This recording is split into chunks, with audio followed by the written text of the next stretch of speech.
Dos.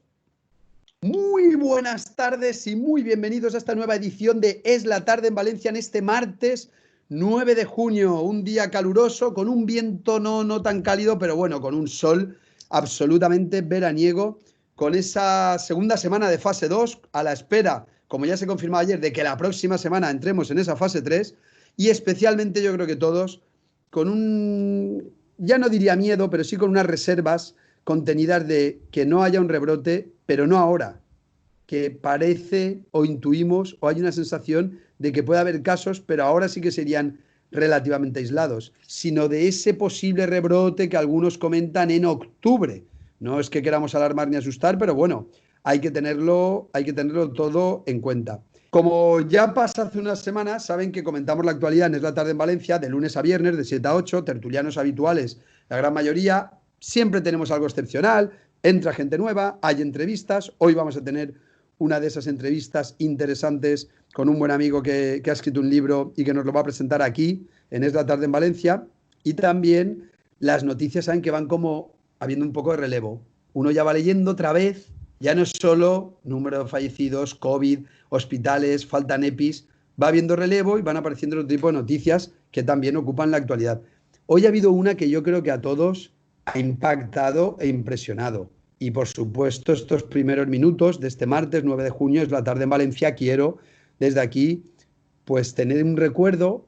Es una más de las tantas víctimas que el cáncer provoca constantemente, anualmente, etcétera. No es que unos sean más que otros, pero sí que hay que reconocer que la notoriedad, la fama, hace que sea más impactante quizá por la cantidad de gente que te conoce. En este caso, ya no es por la notoriedad, es por, yo creo que incluso muchos recordarán los momentos tal vez de felicidad que les habrá generado la música, las canciones, algunas de ellas absolutos himnos ya del pop español, del grupo Jarabe de Palo.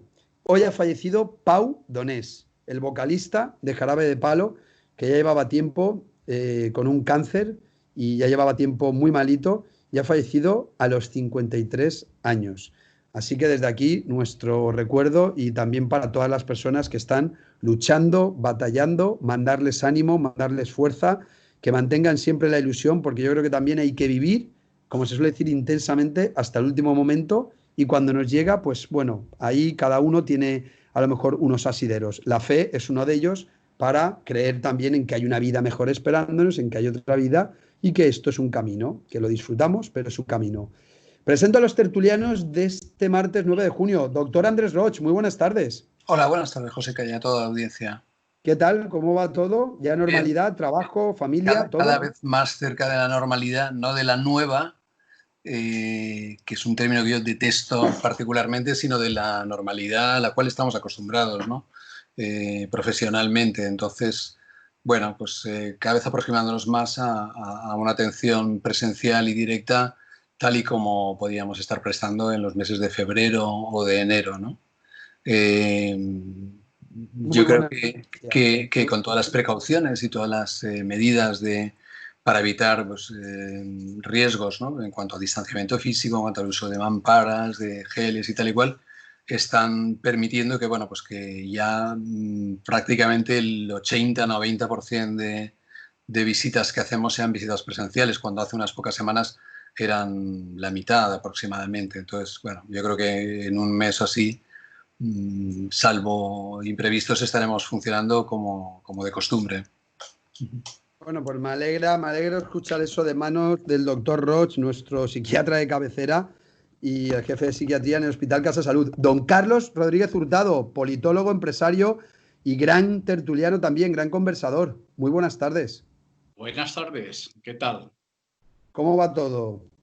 Bueno, pues eso, como ha dicho el doctor Andrés Roch, adaptándonos al momento y a las circunstancias, y mientras tanto, bueno, nosotros que le damos un poco al cerebro en esto de la política, pues escribiendo algún artículo, intentando comparecer como ciudadano en la Comisión para la Reconstrucción Económica y Social, y no me han dejado porque los ciudadanos estamos vetados, proponen los grupos parlamentarios, es decir, los partidos políticos, que son los propietarios de nuestro sistema, y ellos son los que proponen a los intervinientes y claro, los ciudadanos que tenemos algo que aportar, pues la verdad es que no somos bienvenidos, vamos.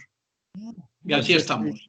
Es triste que ocurra eso y hay alguna noticia hoy en los diarios también en relación con lo de facilitar o no, en este caso no a un ciudadano, pero sí a los políticos, información o no facilitarla. Sigue hablándose mucho del coronavirus, como es lógico, sobre todo de si vamos a avanzar hacia los test y todo ese tipo de artilugios. Vamos a hacer el repaso, si les parece, a las portadas de la prensa de este martes 9 de junio. Empezamos, como siempre, por las provincias. Diario Decano de la región valenciana, luego ya eso lo cambiaron, pero a mí me gusta mucho esa expresión.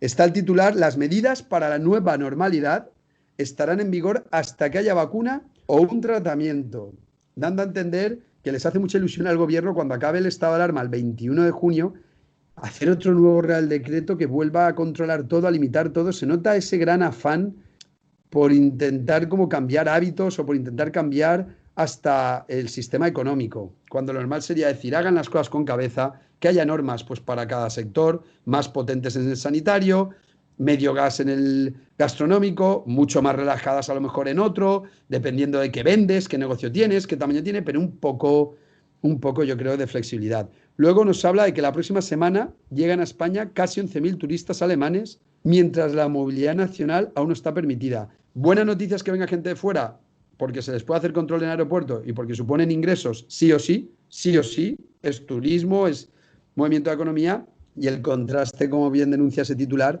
surrealista, de que aquí no podamos aún ni movernos entre provincias.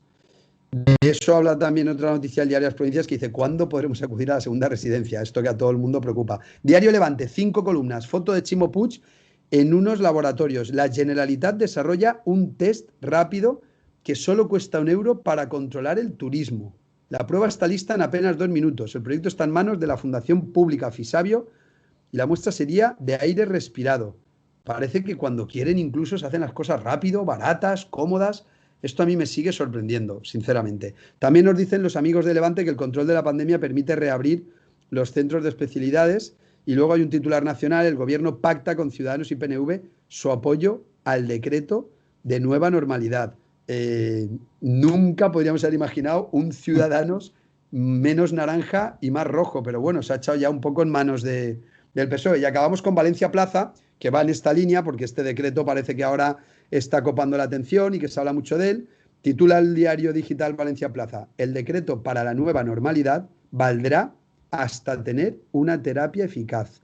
Que aquí ya no sabemos, porque las terminologías son muy delicadas. Puedes decir hasta tener vacuna, hasta tener una terapia, puedes ponerte exquisito y decir hasta que no quede ni una sola persona, ni sintomática ni asintomática, en todo el Reino de España que lo tenga. O sea, si quieres hilar fino porque te interesa eternizar una especie de nuevas normas, ¿no?, una normativa distinta, pues pueden hilar finísimo. Y también nos recuerda el tema de que Ciudadanos pacta con el gobierno para reducir a 1,5 metros la distancia entre personas y así aumentar el aforo. Bueno, pues con estos titulares hemos visto ahora mismo, y algunos de ellos nos sirven ya para entrar en debate en unos instantes. Yo les iba a decir con toda sinceridad en este inicio: ¿ustedes han visto en donde han ido, donde han estado, donde han comido, cenado, lo que sea, que todo el mundo esté o todas las mesas estén a 2 metros o incluso al 1,5 metros que dicen? Bueno, la verdad es que exactamente a 2 metros tampoco es cuestión de ir con 1 metro, ¿no?, y midiendo, pero yo las 2 noches o 3 que he salido y que he estado cenando fuera de casa, creo que en general sí que tanto los bares o los restaurantes como la gente que estaba allí consumiendo sí que tienen en cuenta esas medidas, y bueno, no sabría decirte si 2 metros, pero vamos, que en la medida de lo posible sí que se respeta una distancia de seguridad, y la gente es bastante juiciosa, ¿no? He visto, por otra parte, pues, en prensa, ¿no?, pues, algunos lugares o algunos colectivos que no se ha respetado, pero yo creo que son excepciones. La mayor parte de la gente es bastante cuidadosa, al menos por donde yo me suelo mover. Casi todo el mundo, por no decir todos, llevan mascarilla, y creo que ya lo comentamos tiempo atrás, ¿no?, que la inmensa mayoría de la población está respondiendo de una forma muy responsable muy razonable. No creo que hayan, por parte al menos de la población, que nadie esté corriendo, la población, grandes riesgos, ¿no?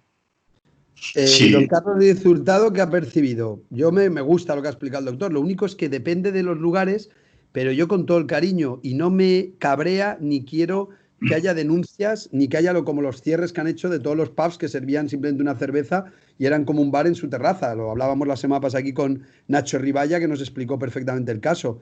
Pero yo en muchos sitios, sí, igual había 8 mesas y ahora hay 4, o hay 5, hay una menos, pero están más o menos en el espacio que ocupaban y no están a una grandísima distancia y no pasa nada. Igual que cuando uno se sienta a una mesa, sean 2 o 7, se sientan, se quita todo el mundo la mascarilla. Veo que incluso, y no sé si eso lo han visto ustedes, la gente va con mascarilla como si fuera una bufanda o unas gafas de sol, y cuando está con alguien hablando cerca, un amigo, un conocido, a quien te encuentras, entonces se la quita porque le molesta. Y justamente cuando estás cerca y podrías contaminar o contaminarte en el supuesto de, es cuando te la quitas, porque no la tienes interiorizada como un tema de contaminar, sino un tema protocolario puro de hay que llevarlo porque tal, ¿eh? Y me lo pongo y si puedo me lo quito, y justo te la quitas muchas veces hablando cerca, como te la quitas en un bar tomando algo para tomarlo, pero estás también hablando y salivando.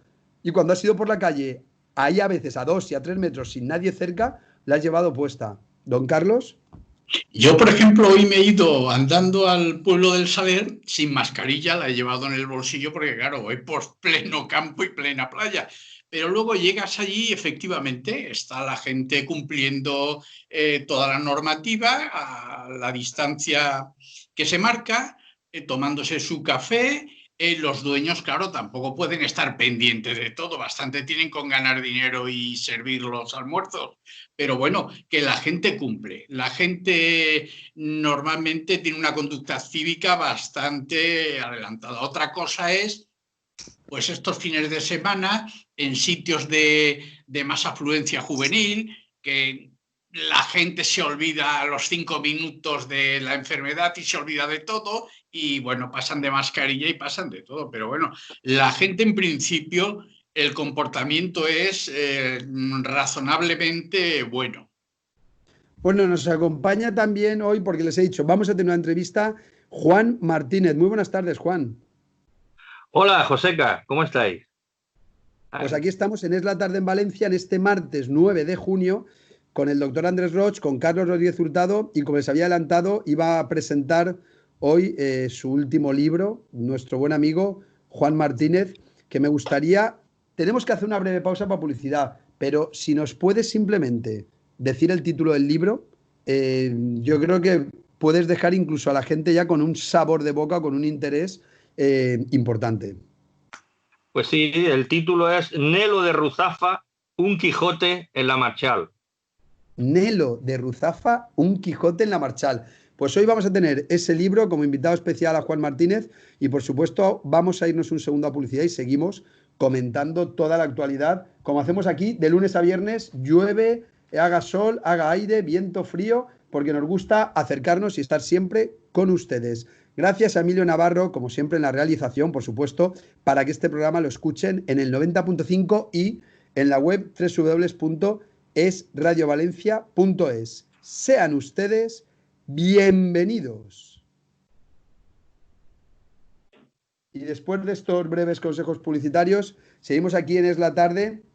Juan, antes de hablar de tu libro, si quieres, como yo ya te conozco y sé que has estado en muchas tertulias y que a ti te gusta hablar y te gusta opinar, puedes comentar, no te preocupes. Pero a nuestros invitados, a nuestros tertulianos, yo les lanzo siempre algunas noticias, ponemos sobre la mesa algunas noticias y ahora estamos hablando que ellos tienen, y me ha alegrado mucho oír las opiniones, una sensación de que la gente está actuando con bastante sensatez en general y cumpliendo todo.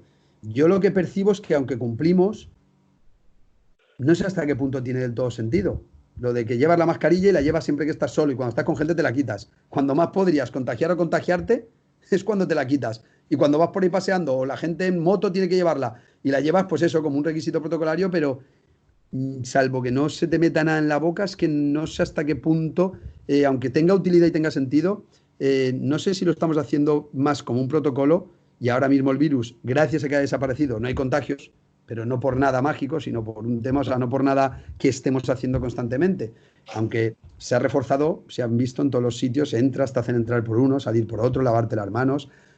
¿Tú en tu entorno has percibido cierta normalidad ya? ¿Aún notas mucha presión, muy pocas mesas en un bar? ¿Cómo lo has vivido tú, Juan? Hombre, noto todavía presión en el bar. No obstante, en las terrazas noto menos presión, pero para hacerte un pequeño lapsus para que veas, ya sabes que siempre digo las cosas como las siento, para mí lo de habernos obligado a todos a llevar la mascarilla es lo mismo que al penitente que le ponía el San Benito la Santa Inquisición, que como se siente responsable este presidente y este gobierno que tenemos, ha dicho, bueno, pues ahora vamos a hacer penitencia, aunque sean ateos, todos los españoles. Y nos atizan eso porque realmente cuando la gente está en las cafeterías o incluso en la orilla de la playa, que estuve el otro día un segundo, no, ni siquiera paseando, tuve que pasar por trabajo, los veo ya hablando, puede que demasiado confiados, porque aquí no lo hago muy largo, José, que ya me conoces, pero el principio de acción y reacción es esencialísimo y yo creo que ha sido tan excesiva la presión que el gobierno ha ejercido sobre los españoles.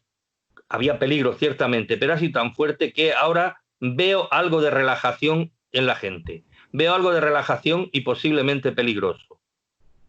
Pues sí, la verdad es que con todo el respeto y con todo el cariño, yo creo que sí es relajación. Doctor Andrés Roig, ¿tiene sentido esta idea? ¿Lo ve bien también un poco como médico, como profesional sanitario, de hay que hacer un real decreto, hay que hacer una nueva norma y hasta que no haya vacuna o no haya un control absoluto, todo tiene que ser distinto? Cuando decimos todo, yo creo que las terrazas hay normalidad, pero a mí me ha llegado un vídeo a modo de denuncia de por qué hay terrazas, hay playas, hay tal, con una normalidad bastante normal, valga la redundancia, y por ejemplo, conciertos, teatro y otro tipo de eventos, o no hay, o tiene que haber, han sacado imágenes de conciertos al aire libre con gente sentada en sillas literalmente cada 3 metros, o sea, donde cabrían 200 personas hay 20. Vamos a ver, respecto a lo que comentabais, yo creo que no hay que perder de vista que España ha sido el país de todo el mundo donde más rigurosa, más severa y más prolongada han sido las medidas de confinamiento. Entonces, eso tampoco hay que perderlo de vista, ¿no? Es decir, que ni siquiera en Wuhan estuvieron, creo que estuvieron 70 y tantos días, ¿no? Aquí vamos a hacer los 3 meses, ¿no?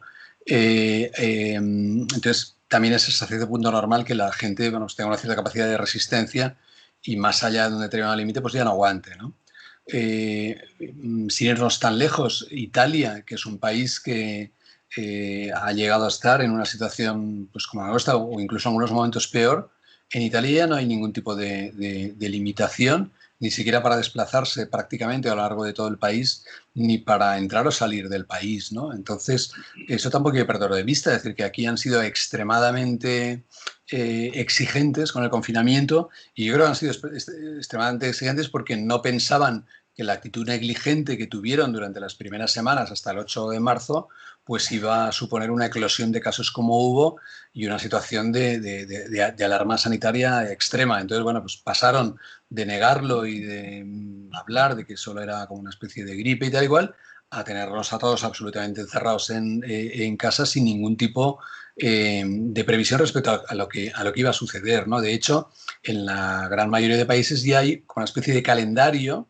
en donde con bastante seguridad se puede establecer lo que se va a poder hacer y lo que no en los próximos semanas o meses, ¿no?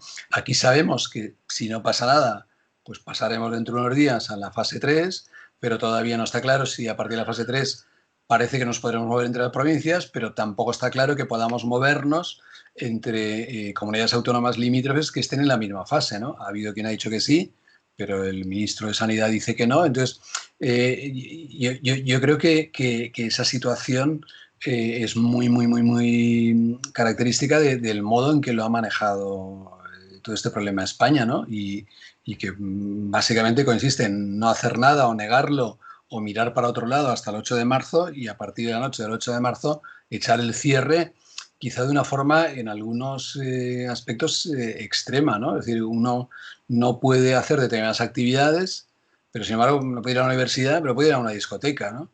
Bueno, discoteca no, porque están cerradas, pero a un Bueno, bar, una sí. terraza o una Terrazas, sala. sí, lugares de ocio, Bueno, y la lugares discoteca con se una va a carga de abrir. importante. No se va a poder bailar, pero dentro de unos días se van a poder abrir las discotecas, cosa que las universidades no se van a poder abrir. Entonces, hay algunas medidas que son absolutamente disparatadas, ¿no? Cosas que están permitidas y cosas que no. Hoy Entonces, salió una información, doctor Roch, que hablaba ya de que sí que va a haber en algunos sitios, por lo menos la noticia decía selectivo, pero con máquinas de aire acondicionado como propias individuales, para lo de que en los conductos del aire dicen que podría también contagiarse o algo, que no sea con el aire de un edificio, con los alumnos muy separados, imprimiendo los exámenes en cada lugar, etcétera. Yo lo que me ha sorprendido es del ámbito educativo, la parte de exámenes, la parte final, que genera, como es lógico, quebraderos de cabeza tener que hacerla en remoto, si es justamente cuando de toda la vida se sientan los alumnos separados, se coloca a la gente separada, a veces se desdoblan y dividen grupos para que dos profesores controlen, etcétera, viendo que se volvía de manera bastante razonable a cierta normalidad, como no se ha mantenido el que los exámenes por seguridad jurídica, por comodidad, por todo, con mascarilla, limpiándote las manos, puedes ir a un centro comercial, puedes ir a 1000 sitios y los estudiantes, tanto en colegios como en universidad, no pueden hacer exámenes cuando la carga viral se supone en esos centros para nada es altísima. No es que haya un gran número de casos, lo digo todos los días, entre los 0 y los 18 o los 22 años.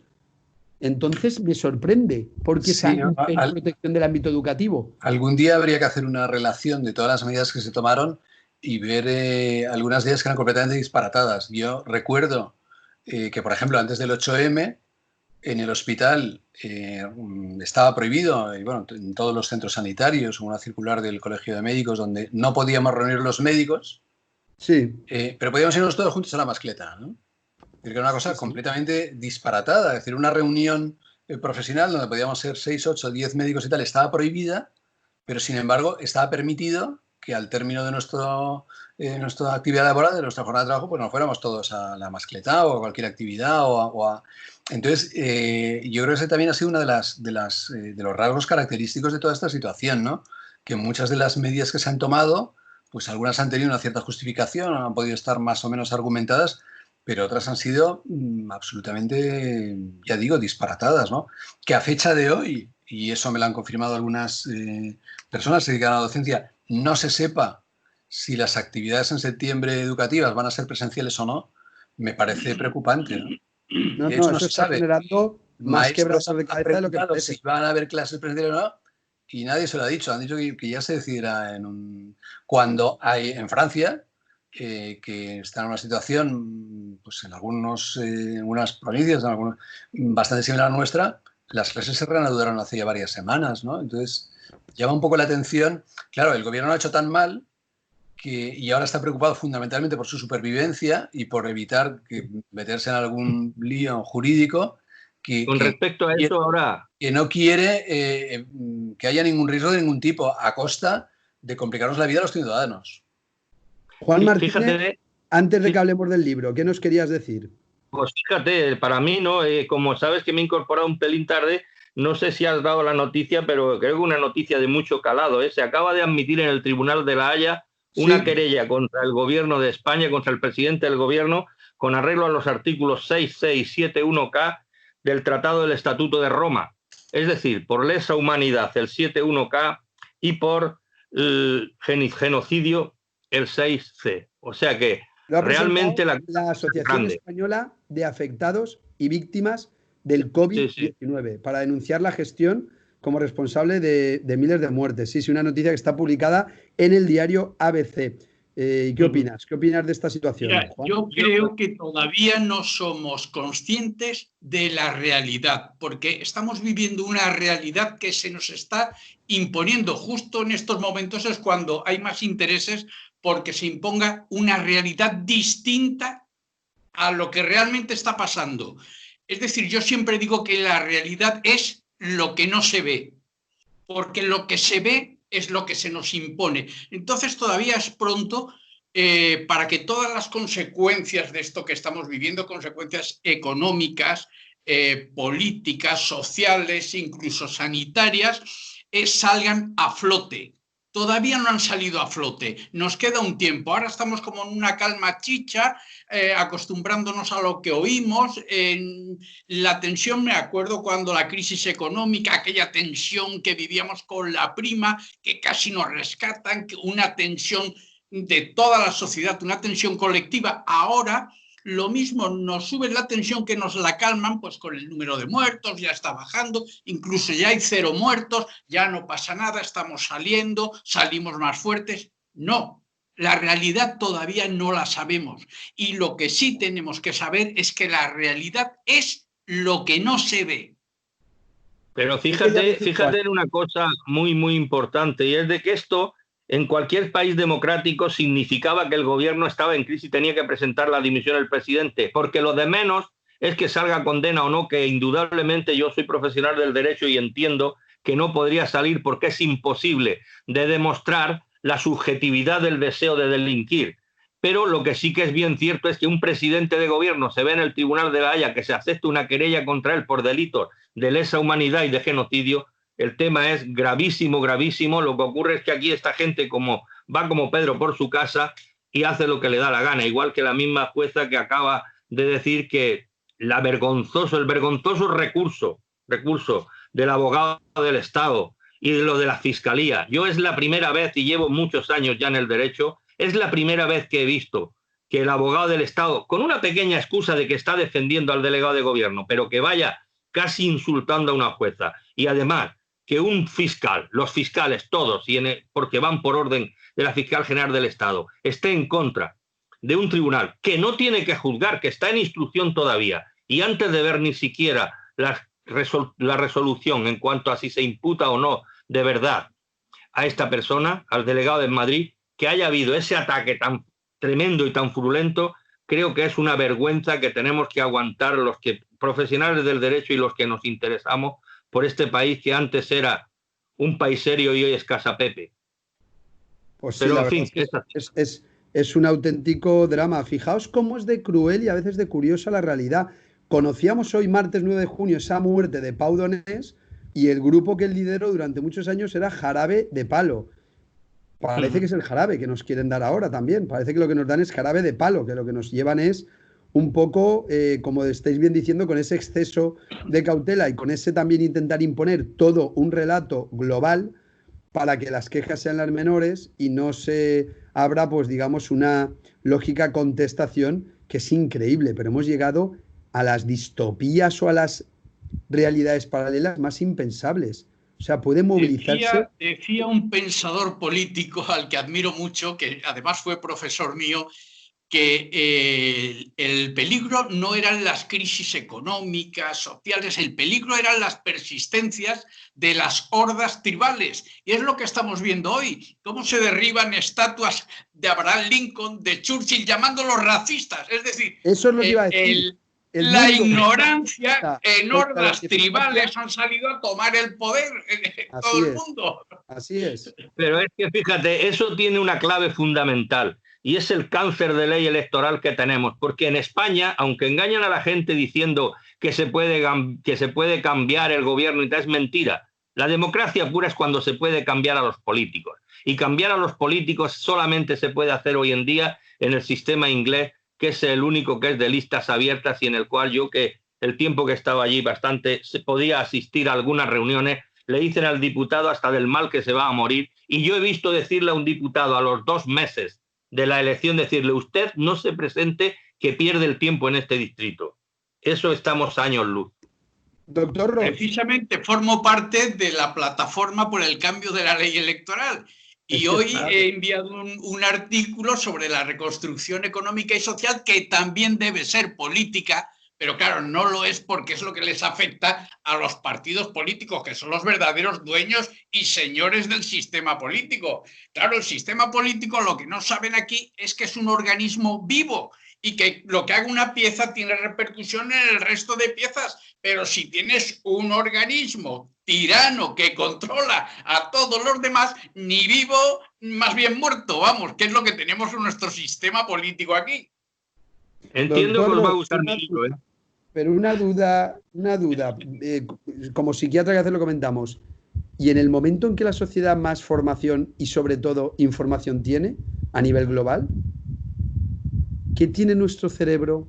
Porque hay gente que hasta cuando publica noticias que les sorprenden en exceso, como esta situación pues de ver a cualquiera arrodillado por la muerte de un negro, pero que en Estados Unidos están saliendo datos que entre negros también se matan muchísimo. O sea, que es algo tan falaz, porque si fuera real, dirías, se está protestando desde hace mucho tiempo por muertes, por violencia, por reyertas, de manera global, pero por muchas, pero siempre es por cosas muy concretas, muy teledirigidas, muy específicas. Además se protesta en todos los países donde hay tolerancia, donde no hay racismo, donde hay una igualdad brutal, porque hay que decirlo así, es brutal, pues una igualdad que muchas veces pasa a ser injusta, no trata de manera desigual a los desiguales, intenta tratar a todos igual, cuando eso es un poco también peligroso, esa tendencia, pero ¿qué hay en la cabeza? Porque muchos de esos seres humanos, como digo, formación, información, una vida, por supuesto, comodísima, pueden discernir, pueden razonar, pueden pensar, hombre, a ver, y en cambio salen, se emocionan, se violentan. Yo creo que hace muchos años, me sabe mal traerlo a colación, pero vamos, fue Felipe González el que diferenció entre la opinión pública y la opinión publicada, ¿no? Y yo creo que eso es una tendencia que se ha ido agravando con los años. Es decir, cada vez hay un menor espacio para poder saber cuál es la opinión pública, y la opinión publicada tiene un peso cada vez mayor, y además no solo tiene un peso cada vez mayor, sino que adquiere un ámbito internacional, ¿no? Es decir, que basta que ocurra algo en Minneapolis y de allí salgan determinadas consignas como para que eso se extienda por todo el planeta y empiecen a ver en 24 o 48 horas. Es decir, que el peso de esa opinión publicada, que no coincide necesariamente con la opinión pública, pues cada vez es mayor, cada vez es más determinante, ¿no? Y ahí entrarían, bueno, pues desde múltiples intereses que se benefician de estos conflictos, ¿no? Determinadas cadenas o determinados medios de comunicación en connivencia con ciertos sectores o grupos políticos. Entonces hay una especie de joint venture, ¿no? entre medios de comunicación, determinados estrategas políticos, en donde se va imponiendo una especie de agenda, ¿no? Hace unos meses todo tenía que girar alrededor de la violencia contra la mujer, y que los varones éramos lo peor y éramos unos violadores en PT y tal, y de repente eso, pues parece como si hubiera agotado un poco la importancia. Anteriormente estaba lo de la identidad de género y la transexualidad y tal. Entonces, no sé si os dais cuenta, pero hay una serie de debates que lo que hacen es polarizar y enfrentar a la sociedad. Totalmente, es así. Parte de la sociedad lo ve como algo que no va con ellos, ajeno, y deja un poco de... Pero es un debate recurrente que cambia el contenido, y donde hay algunos, bueno, pues que sacan un beneficio político directo. Si a eso unimos que en nuestro país, pues prácticamente, y a diferencia, por ejemplo, de lo que ocurre en Estados Unidos, donde pues sí que hay ciertos medios de comunicación, sobre todo la Fox, ¿no? Donde los sectores pues liberales o liberales conservadores sí que pueden tener una cierta presencia y esas opiniones prevalecen, pues en nuestro país prácticamente, quitando medios como este o algún periódico o alguna otra emisora, pues el discurso político hegemónico es este, ¿no? Entonces basta que se cometa un crimen execrable, ¿no? Como es el homicidio, el asesinato, ¿no? de este señor, como para que de repente toda la actividad política y toda la actualidad mundial gire alrededor de este hecho, y eso dé pie a una serie de conductas de vandalismo, de destrozo de la propiedad, de quema de negocios. El racismo, el feminismo, el ecologismo, el animalismo, el pacifismo, son calaveros de votos de la izquierda que se quedó huérfana de argumentos tras la caída del muro. Entonces, ninguno de esos elementos es neutro. Cualquier ataque a la comunidad blanca, pues ya no es racismo, eso es una especie de autodefensa. Pero un momento, una cosita que os quería decir, que me hablen a mí de racismo con 38 años de director financiero de unas empresas en Costa de Marfil, Ghana, y todo lo que es el África Occidental y el África Centroafricana, La gente aquí habla de racismo cuando el racismo más fuerte que existe es del negro contra el negro. Yo he tenido una fábrica contra un hombre de mucha categoría, no he podido ponerlo de encargado porque pertenecía a una tribu que los otros decían que no. Y para evitar que me lo mataran o que pasara algo, pues tenías que tenerlo como uno más allí que aparentemente. O sea, que no me cuenten historias, que yo de eso de racismo lo he visto y lo he vivido. Y he estado allí, y entre ellos, no entre nosotros, entre ellos. Pero en fin, esto es lo que nos está tocando vivir. No, pero bueno, hay que comentarlo. Algo importante, ¿de qué va esa idea de Nelo de Ruzafa? ¿Cómo era? ¿En la Marshall? En la Marshall. Bueno, esto realmente es un ensayo político que analiza desde el principio de la democracia prácticamente. ¿Tú te acuerdas del primer libro mío, aquel de La pasada por la piedra? Perdón, digo por la izquierda, que fue el que más gustó, que lo presentamos juntos allí cuando estábamos en TV. Aquel lo presentamos aún en Valencia TV. Fíjate si hace años. Y bueno, y desde entonces... Muchos. Aún no era ni la 8 Mediterráneo. Sí, hace muchos años. Mítica Valencia TV con el buen amigo José Luis Torró, la tertulia que hacía El Poder Valenciano.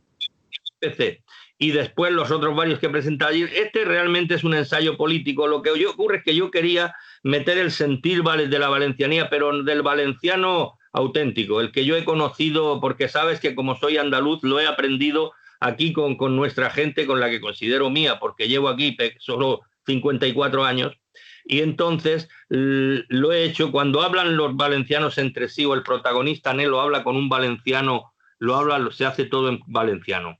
En cambio, para el relato, para el narrador, o bien cuando interviene con alguien que no es directamente una autoridad o algo así, entonces lo hago en castellano. O sea, el libro es bilingüe. Es un libro en valenciano y en castellano.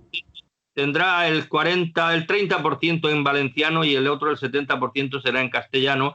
Y además toco con acciones quijotescas, con similitud con lo de Don Quijote de la Mancha, situaciones comprometidas, cómicas, tragicómicas, tiene bastante humor negro, pero el humor negro político y social, y entonces lo voy llevando pues a través de las fiestas, de lo que son las fallas, de lo que son el corpus, cuando estuvo aquí el Papa, es decir, todo lo que se ha movido en la política en los últimos 20 años, lo reduzco en anécdotas que le van ocurriendo a Nelo y que va teniendo altercados como el de Don Quijote. Hay trozos de castellano antiguo, hay trozos que no, en fin, intentando hacer un libro entretenido y divertido porque es lo único que he podido sacar de estos meses de confinamiento.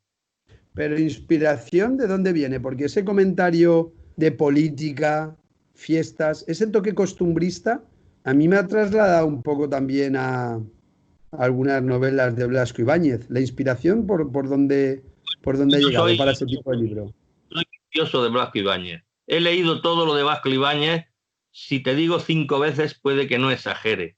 Y el costumbrismo total, y entro con las Albaes, con el Palmar, con lo que es la playa Ruzafa, lo que es la Marshall, que se escribe Marshall, como tú sabes, parte de lo que es la caza. Es decir, son las vivencias de un valenciano que vive en esta época, pero ya es un hombre antiguo y que se ve imposibilidad prácticamente de acoplarse al sistema social que vivimos.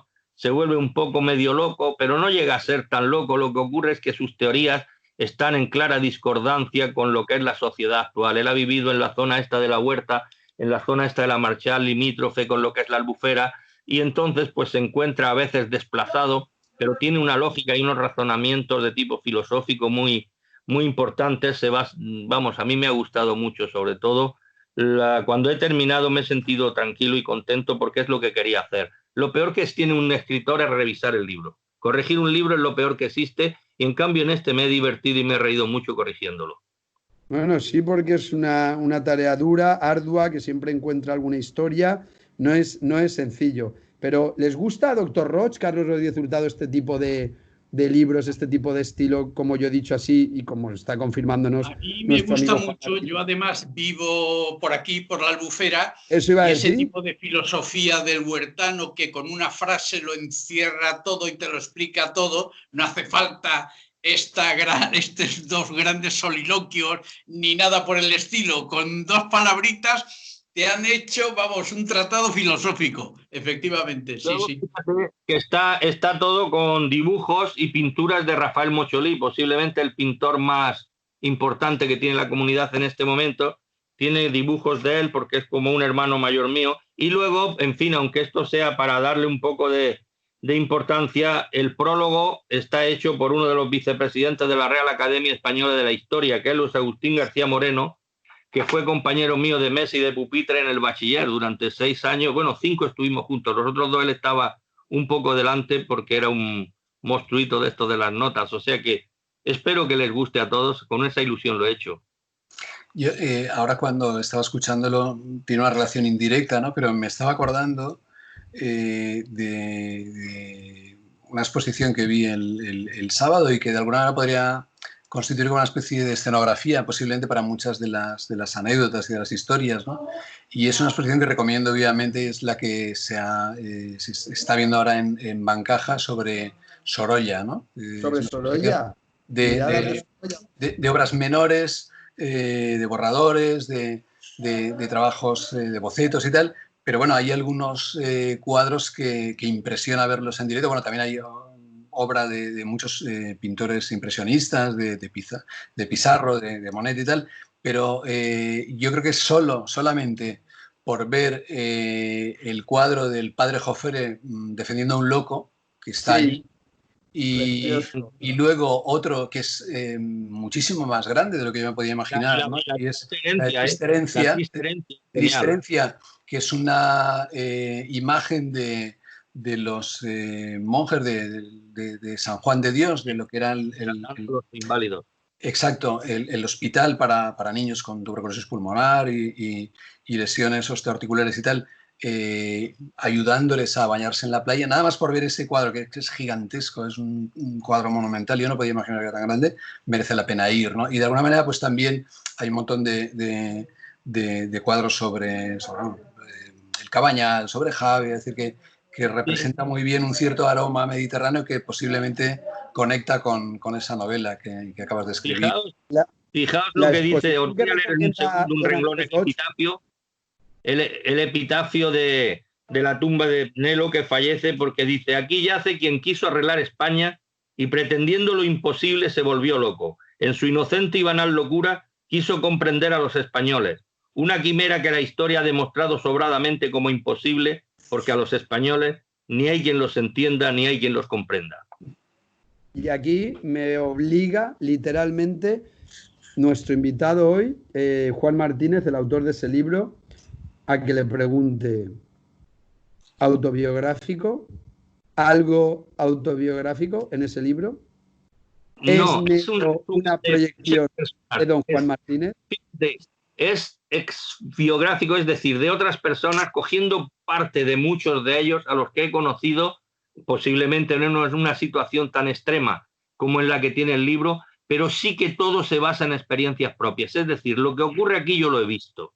Lo que ocurre que no lo he visto en Nelo. Nelo es un compendio de personas. Está incluso el Tribunal de las Aguas, una pequeña historia. Hay un relato completo de cómo es un juicio en un Tribunal de las Aguas. O sea, yo creo que al que le guste Valencia y el costumbrismo valenciano va a tener muchas cosas por las que aceptar o no aceptar, pero sí que las va a tener que leer porque les van a ser muy interesantes. ¿Y se puede encontrar en librerías, online, en Amazon? ¿Cómo lo pones? Lo voy a poner en Amazon. Lo voy a poner en Amazon. También lo voy a intentar en la librería. No lo he hablado todavía porque es la editorial. Ahora, lo que sí que lo tengo en Bruford. En la editorial Bruford sí que está ya disponible, porque mientras estoy negociando con los demás, con las librerías, y en Bruford, que es en la calle Historiador Diago, el número 29, aquí al lado de la Plaza Obispo Amigo, es donde estará ya disponible esta misma semana. Creo que estaba hoy o ayer o mañana. Y si alguno tiene interés en verlo, de la editorial, pues el correo es info@bruford.com. Es una editorial además pequeñita, pero que son muy amigos. Tienen información. Está muy bien también que haya editoriales pequeñitas y que se haga un trabajo, pues muchas veces como más artesanal. Si es que también estamos en esos tiempos. Finalmente, y como les decía, sí, la selectividad va a ser presencial, va a ser con mascarilla, va a ser pues una cosa que no era tan difícil, se buscan lugares amplios, que en general lo eran. Como les decía, los exámenes siempre la gente está separada, y yo creo que tiene incluso cierto sentido, ¿no? Que que dé ese toque de normalidad, porque les aseguro que en el ámbito universitario, ya no recuerdo si el doctor Roch también estaba dando algunas clases o no, había tenido que enfrentarse, pero genera un dolor de cabeza y además es una tensión añadida tanto para docentes como, por supuesto, para alumnos, para los estudiantes. El examinarse a distancia es una cosa incómoda, tediosa. Existen programas para que el alumno esté atento y no copie y no pueda mirar, porque detectan con cámara además los movimientos. Ya no solo tener una cámara y ver al alumno, sino que detectan si está intentando... Pero claro, ¿y qué llegar a una tecnología? A veces estando a lo mejor en la misma ciudad y dices, hombre, y luego puedes quedar al acabar para ir a tomarte unas cañas. Y junticos, ¿eh? No como en un examen, no, pegaos juntos y hablando. Y en un examen separados, callaos, donde ni hablas ni puedes lanzar nada. No, es bastante curioso. ¿Ha tenido alguna experiencia, doctor Roch? No, respecto a los exámenes no, pero sí que, bueno, yo el año pasado comencé a dar clases de psiquiatría en el grado de medicina y esta es la fecha que todavía no sabemos si las clases se van a reanudar con normalidad o algunas serán presencialmente, otras serán online. Yo creo que está todavía por decidir, al igual que en secundaria o en primaria, ¿no? Y que me imagino que va a depender sobre todo de cómo evoluciona la pandemia, ¿no? Del riesgo de contagio y posiblemente pues hasta septiembre no se va a decidir, principio de septiembre no se va a decidir. Los hospitales están en general más tranquilos. Por ejemplo, en el que estás tú en servicio de psiquiatría, Casa Salud, ¿hay casos? ¿Sabéis si se está atendiendo algún COVID en urgencias o algo o no? Vamos a ver, cualquier persona puede llegar allí con la sospecha de COVID o con alguna patología que en principio tampoco apunta a que sea un COVID y puede ser diagnosticado. Pero lo que sí que es cierto es que llegan cada vez menos, llegan cada vez casos menos graves. La mayoría, no me refiero a la salud, me refiero en general, ¿no? La mayoría son remitidos al domicilio con un tratamiento ambulatorio, es decir, que aparentemente todo hace pensar que la capacidad infectiva y la capacidad de hacer daño del virus se ha ido debilitando, lo cual no quiere decir que eso vaya a ser siempre así y que a lo mejor dentro de unas semanas, unos meses tengamos que enfrentarnos a una situación nueva, ¿no? Pero sí que es cierto que no es un problema. Yo creo que lo comentaba el otro día, en Barcelona se pusieron en marcha varios estudios acerca del COVID y la mayoría de ellos han tenido que paralizarse porque no hay casos suficientes como para incorporar a los pacientes a esos estudios, ¿no? Entonces, ojalá esto permanezca, ojalá perdure, pero